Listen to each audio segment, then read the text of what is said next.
Hello, ladies and gentlemen, and welcome to the COASTER-net Top 3. With all this Twisted Timbers talk this week, we've got three other stories that you might have missed in the past 7 days. And we're going to open up with an interesting one that has been kind of speculated for a while, but now it is official that Cobra at Ronde is officially being dismantled as we speak. That our friends at Park Vault posted some pictures about the dismantling of Cobra. It seems like it is being taken apart in a somewhat neat way, but for the most part, it looks like it's being scrapped. I know there was some speculation of maybe they would try and sell it to somebody. Maybe that's still the case. Maybe they would try and turn it into a sit down, but neither of those two scenarios are correct. Cobra is officially leaving Ronde. So, Waterparker, what are some of your thoughts on this one? Les montagnes lourdes entre Quebec. Oh, you French speakers, you francophones.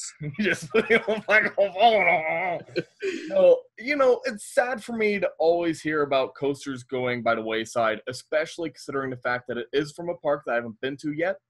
The Ronde's been on my bucket list. When I get out to Canada's Wonderland, I want to go to the Ronde as well. But, this is an Intamin. This is a classic Intamin, and it's sad to see coasters go. But, Andy, I think the real question is, what's going in the future? Because, the Ronde's been that, weird child of the Six Flags chain. You don't have the DC characters. You have some of the coasters that aren't really high enough to be hypers. Some coasters that aren't really that big. So maybe this is a sign of a future investment that's going to come out of Six Flags. I don't really know, but... Well, a few thoughts on that. First, I think you're really going to like Ronde. I enjoyed my experience there. I know some people did not enjoy their experience there. I thought it was a great park. The rides are a little lacking. I like Goliath. I think Vampire is a great invert. It has a little bit more kick than your standard Batman's for some reason. I don't know what it was. The whole atmosphere was different. I enjoyed a lot of it. And Cobra was a ride that was standing but not operating the day I was there. I know it operated later on that season. It is an Intamin stand-up. It looks like a B&M because, it's before the big split apart, where Bollinger and Mabillard were working for Intamin. So they started designing in that style. So now both of those Intamin coasters are now gone. The other one being, sitting in a field at Darien Lake. This one also gone now as well. As for the future of Ronde, I kind of think that maybe Six Flags is going to start investing in this park. Another big story happened that we didn't talk about. Was that RMC now has the go-ahead to start building in China. That they are partnering up with a different company. The problem was RMC doesn't have the correct certifications. I believe, I could be wrong on this, but something to the effect of RMC can't build sometimes in Europe, sometimes in China, and especially in Canada because they don't have the proper paperwork to do so. So in Europe, what we've seen them do is that they've partnered up with other companies, most recently Vekoma, to actually help build the ride. That Vekoma does have those certifications and approval to work in that country. They just did so in China as well with a different company. And now the speculation is that same company that they're working with in China could now work in Canada because they have the approval to work in Canada. So this opens up the possibility of Le Monster being RMC'd, which, if you've watched any of the Uncut shows, has been on my short list of one of the last few wood coasters that would really benefit from an RMC makeover. That, the stuff that they've been choosing lately, like the Hurlers and the Georgia Cyclones are not really high on my list because they don't have the height. They don't have that massiveness quality to them. But Le Monster has all of that. It is a different sort of layout where, it's kind of compact, but it is very high, it is very strong, it is very fast. It does have the dual track, so you wonder what they would do with that. We saw what they did with Twisted Colossus, when Colossus had the dual track, they made it into the double lift. You wonder if they would do something like that with Le Monster, or if they have no plans whatsoever, but now they're opening up a whole new tract of land that you could do a whole ground up, in Goliath style, because we haven't seen Six Flags try to replicate Goliath from Great America anywhere else. And that's, I think that's kind of interesting to bring up the mantra, because, that's one coaster that I always talk about, that I want to check out eventually. I've always been the kind of guy to where I want to see wooden coasters stick around. However, with the Six Flags RMC conversions, more and more, Andy, I'm starting to get on track and getting on the ball of, hey, let's get something that's an RMC. Now, in my opinion, I would rather see that Ronde gets the first RMC T-Rex model, which that's something that they talked about a couple years back. It's a larger version of the Raptor. If you guys know the Golden Lasso coaster down at Six Flags Fiesta, Texas, just make that a little bit bigger, and that's a T-Rex. I think that'll be perfect for this park because it'll be a first of its kind in North America, and it'll be a selling point for Ronde. I have heard that there is some speculation that the asking price for the T-Rex tracks is a little bit high, almost in the price range of a standard B&M. Some people were speculating that it would cost a little bit less because you don't need as many supports. Well, I think we've seen with the Wonder Woman coaster and with Railblazer that the supports are still there. And when you do the T-Rex track, that's an even heavier box track, you're probably going to need just as many supports. A couple fewer isn't gonna change the bottom line price. So you wonder who's going to be the first one to go in on that, and if anybody will. I think once the Raptor tracks open and people start riding those, like what we've seen from Wonder Woman on the test footage so far, it looks outstanding. So I think someone will eventually go for the T-Rex track. It's just a matter of time, and maybe that is Ronde. And I think that would fit nicely right there in the front of the park next to Batman. So we shall see. Excuse me, Vampire. So we shall see. Moving on to our next story here. Speaking of Intamin, let's just keep rolling here. And we also learned that Linnanmaki out in Finland, in Helsinki, is getting a brand new Intamin launch coaster for 2019. They just announced it this week. It is going to be called Taiga, Taiga. So Taiga, it's going to be about 170 feet tall, have a number of inversions, have a top hat, have a few launches. To me, it kind of looks like, it has some of the similar elements to maybe a Megalight. It's definitely not a Megalight, though. It is a completely custom design because they had to use an interesting piece of terrain to put this coaster over, and so the coaster fits nicely using this. And that's one of the points that Linnanmaki said, was that they chose Intamin because of the custom design and because it could fit in this area that they wanted it to fit. And it looks like it's going to be pretty exciting. It's got some pretty sweeping swoops, some nice little airtime hills, some inversions. Waterparker, your thoughts here? Andy, what can I say? This just looks beautiful. Intamin creates some of the greatest coasters in the world. I've always said, after riding Maverick up at Cedar Point, I've always told my friends, if they're to make Maverick 100 feet taller, or maybe like 60 feet taller, that would have been one of the number one coasters in the nation of its time. Or if you made Maverick 200 feet taller, you'd get I-305. Hey.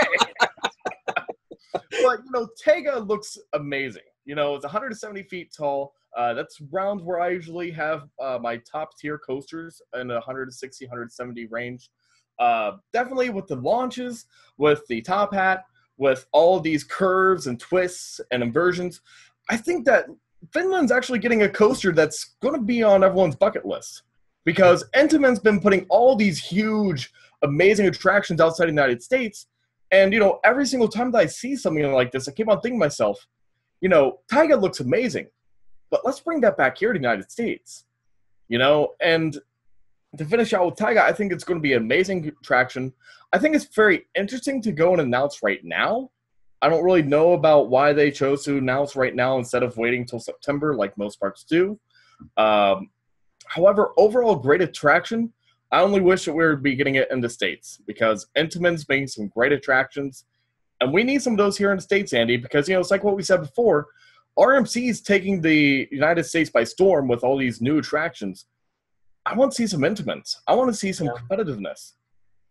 Well, it's interesting that you bring up when they announce things, because I've always felt that when a park announces too soon, I feel as if people who were considering trips to that park that year are now going to put that off to the following year. And that's happened to me too, where a park will announce something real early, and I'm like, well, why would I go there this year when I know next year there's something might be bigger and better, and I'm going to get a more bang for my buck as I buy my ticket to the park. So that's always the the balance, because you also want to announce at a time. Sometimes these parks, when they announce off season, they get more coverage on it, so it's also plays into, well, how much coverage do you want versus do I want to get lost in the shuffle of announcing in August or September after the season's over. So there's always a balance there. It's always interesting to see how these parks do it, but it gives us something to talk about here in March. So I'm happy that they did. The last piece of news that we have here today is the announcement that Adrenaline Peak from Oaks Park out in Portland, Oregon. Is it Oregon? Yeah. Oregon. Yeah. So it's not Maine. So it's Portland, Oregon. That Oaks Park out there opened up a new Gerstlauer coaster called Adrenaline Peak this week. It kind of got lost in some of the excitement of Twisted Timbers, like I said. But this one looks like a pretty standard Gerstlauer. Looks like it's pretty exciting. Has a nice little first, the vertical drop into a first loop that is very circular. Has a little bit of air time. Has some hang time there. Not a super long coaster, but for a park like Oaks Park, I think this is a perfect fit. I think this is an amazing coaster, and especially now that Gerstlauer is doing those new trains that you've seen on rides like Monster at Adventureland. These rides are even more attractive to me. That I love a ride like SpongeBob up at Nickelodeon Universe, and I think the only detractor I have to that ride is that the over-the-shoulder harnesses are so restrictive, and it makes it kind of takes a little bit off the ride. A lot of you probably know about Mystery Mine at Dollywood, has those same restraints, and I just think that they are very, very restraining and very obviously, and just they just ruin. I won't say ruin, but they hold back the entire ride experience. Whereas now with these standard lap bars, with the clamshell restraint, they are much, much better, and they lead to a much better ride experience. And this one looks like it's going to be in that same vein. Well, and Andy, just to put everyone in perspective, Portland, Oregon is not a place known for coasters. No. This is the second coaster built in a couple years now. So, Oaks Amusement Park is a very tiny park. It's not your traditional, Kentucky Kingdom style park. It's a small little tiny park. It's like your Coney Island at Cincinnati, Ohio. But, just seeing a new Eurofighter coming into play, Andy, it's like what you said with Mystery Mine. Mystery Mine was actually one of my favorite attractions when I went to Dollywood. I rode that probably about 30 minutes. I kept on getting on, getting off, getting on, getting off. It is an amazing attraction. And to see another Eurofighter come to the States, it always makes me happy because, especially for a place like Oregon, you don't have a lot of coasters. And, I've always said, if we were to get more coasters up the West Coast, we could have a whole entire slew of, go from the South California all the way to Washington. You could have a whole entire roller coast, and that's always something I always love to hear is parks growing, parks moving, especially for a park like Oaks Amusement Park. Very tiny place, but this is a nice attraction. I mean, it's 72 feet tall, 45 miles per hour, 1,000 and so feet long. Again, very small. However, I believe it will pack a punch because it's a Gerstlauer. It's a Eurofighter. It's compact, but it's fun. Yeah, and I know Danny and I have been discussing possibly doing a Pacific Northwest trip, and we'll see if that comes to pass here. I don't know if we're gonna get as far as Oregon, if that's in the plans. So I know he wants to add in San Francisco. I have a lot more time than he does, so maybe I'll do a whole Pacific Northwest into San Francisco trip. Who knows? We'll see what happens. But that will wrap us up here tonight on the COASTER-net Top 3. So as always, thank you for joining us here.